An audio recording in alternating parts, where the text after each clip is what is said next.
A local nonprofit that describes itself as small but mighty is celebrating 35 years of fighting hunger on the First Coast. Here to tell us about the work of food rescue is Kathleen Spears, Executive Director of Waste Not, Want Not. Good morning, Kathleen. Good morning. So, your group is neither a food kitchen nor a food pantry, which I think is what a lot of people think about when they think of hunger fighting efforts. Um, Tell us a little bit about how the organization began. Okay. Well, we were founded in 1990 by Deborah Smyers, and she had an idea. She went into a restaurant and saw that there was a lot of leftover food and wondered what happens to that food. And when the manager said, "Oh, we just throw it away at the end of the day," a light went on in her head, and she started to connect the dots between rescuing food from restaurants, grocery stores, farmers, and putting it into the bellies of hungry people.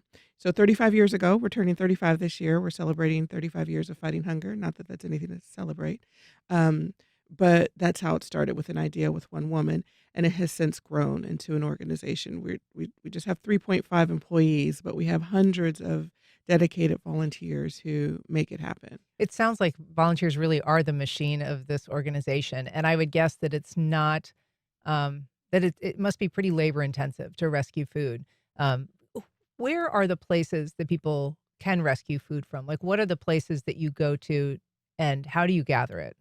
So we use our volunteers, and we rescue from about 70 different grocery stores, restaurants, and some farmers and caterers who, at the end of the day, may have some things left over. So we rescue food that's near date, but it's still good for human consumption. So, and we don't rescue food that's been opened, or like a half-eaten sandwich. We don't do that. But anything that maybe is getting pulled off the shelf because it's almost expiring, then we can grab it. And so our volunteers, a lot of them will use their cars. We do have a box truck that we call Old Faithful because he hasn't given up on us yet, that we use to drive around to places like Trader Joe's and Publix and, different places to rescue the food that they were going to throw away. You mentioned caterers, and I know that sometimes you're able to glean food from the Jaguars as well. Yes. Is this food sometimes that's been prepared, or is this all food that's essentially unprepared, boxed, canned food? Okay. So when we rescue from the Jaguars, it's prepared food. And so we are able, and the reason why we're not a food bank or a food pantry, we don't store food. So as soon as we get the food, we turn around and get it into the hands of people who help the hungry. So for instance, when we rescued from the Jaguars, we were able to turn it over to an organization that has a soup kitchen that feeds our unhoused neighbors. So, and they got it within the same day that we rescued it from the Jags. You must have to be rather nimble, I would think, to be able to respond. The Jaguars aren't going to know for sure if they're going to have leftovers. Panera may not have extra baked goods. So how do you set up a cycle to have your volunteers, work productively, but also be available when something just kind of crops up? Yeah, you're exactly right. We do have to be nimble, and I'm fortunate enough to have a great teammate, and our volunteer coordinator and director of engagement. She kind of handles that, and she never her phone. She's so funny. She's like, I don't really get a day off.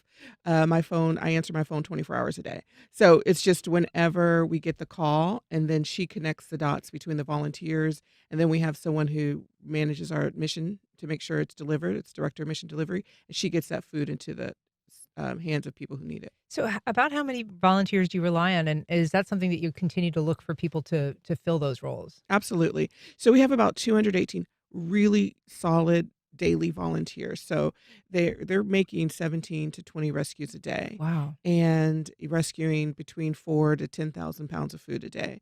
So we always need those kind of volunteers. And then we have about 100 or so more who do special projects. So it might be a group of employees that work for a corporation that'll come in and beautify our lawn or clean our we call our food distribution center the castle, or something like that. So we have about 300. Do you take drop-offs if people are wanting to, if they have a small grocery store, or if they have some sort of reason that they've got a large amount of some supply? We can. So we try to get the food in very, very early and out very, very early. So sometimes we're gone by noon or 1 o'clock. Okay. So it's better to call first if you have something. So upcoming is a celebration. We mentioned it's your birthday. So you're going to have this fundraising gala, and it features some recognizable folks from the Jaguars. Um, Tom McManus, I think, Donovan Darius going to be there both. Are people, are just ordinary people supposed to go to this? Is this the kind of thing that you're asking the community to buy tickets to support, or is this more for kind of existing supporters? Well, we always invite new supporters. So if you've never heard of Waste Not Want Not and you want to learn more and you want to support our work, we definitely invite you to come.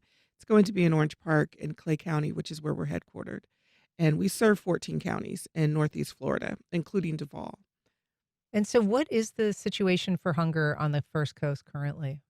It's getting worse. The food insecurity statistics are rising, and that's a problem for me because there's there's just too many variables that play into that. We have our working poor, our single parents, we have our seniors, we have our veterans, we have these very important groups of people who are just out there trying to make ends meet, and there's just not enough support for them. And so, where we try to help, we can't do everything, we can't fix everything, but where we try to help is to provide nourishment, to provide food. So the food insecurity rates are increasing. And do you think that people are aware of the need that exists outside of people who are truly impoverished? I don't think I think maybe outside of their mind, they're like, "Oh, there's probably hungry people out there. I'm sure there's unhoused people out there." But I don't think they really realize it. A lot of our volunteers will admit that. They'll say, "I had no idea until I started to volunteer and I started to see, the impact." And we're pretty vigilant about posting on social media about where the food goes. And so volunteers are starting to see, "Oh, wow. Oh, wow." So, yeah. Well, Kathleen Spears, congratulations on 35 years. You can find more information at wastenotflorida.org. Thanks for being here. You bet. Thank you for having me.